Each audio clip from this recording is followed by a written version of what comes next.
en el que decías que Evo Morales, que hizo caer el sistema por 23 horas la noche de las elecciones y luego se proclamó milagrosamente ganador en primera vuelta, renunció a su cargo y denunció un golpe lo pones entre comillas, y preguntas, y es una pregunta que me parece muy pertinente en este momento, pero ¿no fue él quien dio el golpe? ¿Qué me dices de esta pregunta y cuál sería la respuesta? Andrés, bienvenido. Hola Rafael, gracias por tenerme aquí.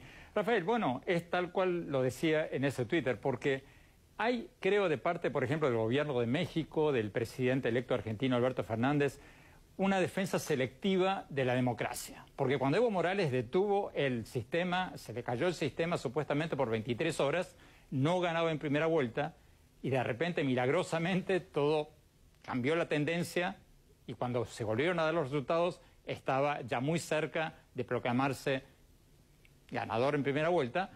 México, el presidente electo de Argentina y varios otros lo apoyaron. Entonces apoyaron un fraude, y después de que la OEA mandó una misión electoral de 92 expertos electorales, dictaminó que la elección no era válida, siguieron apoyando a Evo Morales, y después cuando Evo Morales pidió una auditoría de la OEA, y fue una auditoría de otro equipo, de 30 expertos diferentes, y también dictaminó de que esta elección había sido fraudulenta, siguieron apoyando a Evo Morales. Entonces hay una defensa selectiva de la democracia. Cuando les conviene es un golpe y cuando no, no.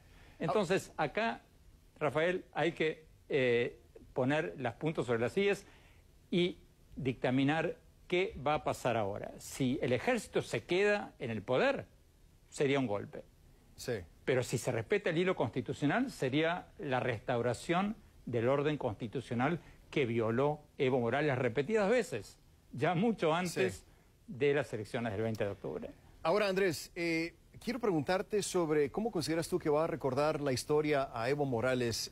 Quizá fue un presidente democrático hasta ese referendo del 2016, por lo menos en apariencia, cuando trataba ganar más tiempo en el poder y le falló la apuesta y después se convirtió en un dictador. ¿O cómo crees tú que vaya a ser recordado Evo Morales?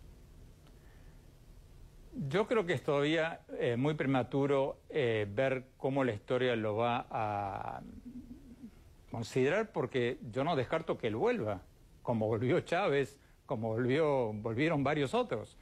Pero lo cierto es que él ganó una elección en el 2005, se inauguró como presidente en el 2006, o sea, fue un presidente democráticamente electo.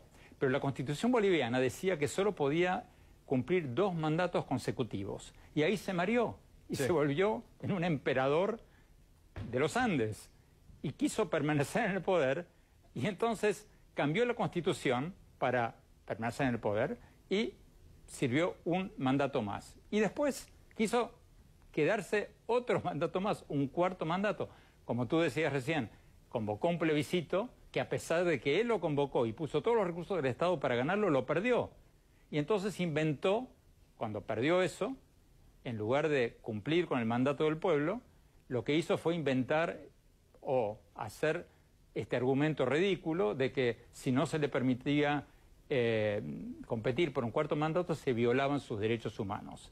Entonces cambió la Constitución de vuelta, violó la Constitución y se presentó para un 4º mandato. Y después, cuando todo eso no funcionó, cometió fraude en las elecciones. Entonces, Rafael, acá lo que hubo no es un golpe, porque un golpe es cuando tú tumbas un presidente constitucional. Esto, después de las elecciones del 20 de octubre, no era un presidente constitucional. Era, llámalo como quieras, pero no era un presidente que estaba bajo el rigor de la ley.